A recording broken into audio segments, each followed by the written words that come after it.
आज मैं आपको हैरान कर दूंगा। मैं खुद की वायरिंग से ही वेस्टेज वायरिंग को बाहर निकालने वाला हूं। अब वेस्टेज वायरिंग क्यों, मैंने क्यों पार्टी का इतना नुकसान किया। एक स्विच बोर्ड से आ रहा है, इसकी वायरिंग को मैं फ़ैन बॉक्स तक काट दूंगा। ये दूसरे स्विच बोर्ड से आ रहा है, इसकी फ़ैन बॉक्स तक वायरिंग को काट दूंगा।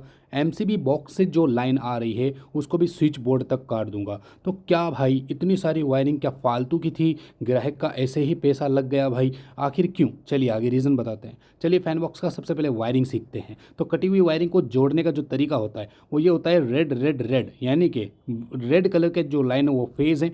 एक स्विच बोर्ड से आ रहा है, दूसरे स्विच बोर्ड से आ रहा है, एमसीबी बॉक्स से आ रहा है। इन तीनों को आपस में इस तरीके से जोड़ सकते हैं, कनेक्ट कर सकते हैं, जिससे एमसीबी बॉक्स तक फेज़ आएगा, फिर यहाँ से डिवाइड होके सारे स्विच बोर्ड तक पहुँच जाएगा। तो इसको हम जॉइंट वायरिंग बोलते हैं। ओके, जॉइंट वायरिंग याद रखना, आगे मैं आपको बताने वाला हूँ। अब न्यूट्रल की बारी आती है, तो न्यूट्रल को इसी तरीके से, एक न्यूट्रल आ रहा है एक स्विच बोर्ड से, दूसरा न्यूट्रल दूसरे स्विच बोर्ड से, तीसरा न्यूट्रल हमारे मेन डिस्ट्रीब्यूशन बॉक्स से यानी कि एमसीबी बॉक्स से। ठीक है, तो इसको भी आपस में इस तरह से कनेक्ट कर लेंगे। इन्वर्टर की जो लाइन होती है, ये दो न्यूट्रल फेस तो हो गए, कंप्लीटली वर्क हो गया। अब न्यूट्रल फेस के बाद आता है इन्वर्टर। इन्वर्टर को भी इसी तरीके से ही ज्वाइंट किया जाता है। इस तरह से ज्वाइंट करने के बाद इन्वर्टर की सप्लाई भी तीनों दो जितने भी स्विच बोर्ड हैं उन सब तक पहुंच जाती है। अब अर्थिंग की बारी आती है, तो अर्थिंग के वायर को भी इसी तरीके से छिल के इस तरीके से आप ज्वाइंट कर सकते हैं, नो प्रॉब्लम। अर्थिंग की वायर भी एमसीबी बॉक्स से फैन बॉक्स तक आ रही है और यहाँ से जो सप्लाई है वो दोनों स्विच बोर्ड तक जा रही है। तो ये चारों जो तार हैं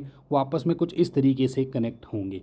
अब मैं आपको ज्वाइंट का जो एडवांटेज डिसएडवांटेज है वो बताऊंगा, और ज्वाइंट कहाँ नहीं करने चाहिए वो बताऊंगा। न्यूट्रल फेज, इन्वर्टर, अर्थ, ये चारों वायर हमने ज्वाइंट कर दिए अच्छे तरीके से प्रॉपरली। अब मैं आपको फ़ायदे और नुकसान बता देता हूँ। जॉइंट वाली वायरिंग सिर्फ लिमिटेड जगह पे ही किया जाता है, जैसे कि आपके घर के अंदर नॉर्मल दो चार फैन, दो तीन एक दो बल्ब कमरे के अंदर लगे हुए हैं, वहाँ पे इसका उपयोग ले सकते हैं जॉइंट वाला, और इससे पार्टी का काफ़ी ज़्यादा पैसा, काफ़ी ज़्यादा वायरिंग सेव हो जाती है। और अगर आप फोर सीलिंग वगैरह करवा रहे हो तो इस जॉइंट वाली वायरिंग को स्किप करके लूपिंग बाय लूपिंग वायरिंग को इस्तेमाल करें, क्योंकि जॉइंट वाली वायरिंग में अगर फोर सीलिंग करवा ली तो वहाँ पर आपकी वायरिंग जलने के चांस काफ़ी हद तक बढ़ जाते हैं। तो ये फ़ायदे नुकसान कुछ हैं। तो जॉइंट वाले वायर कहाँ पे डालने चाहिए? जहाँ पे आपको खाली जगह नज़र आए, जैसे कि एक एलईडी लाइट जो कंसील लाइट लगती है, वहाँ पर आपको ये चारों वायर एक एक करके अलग अलग पाइप के अंदर इंक्लूड कर सकते हैं, नो प्रॉब्लम।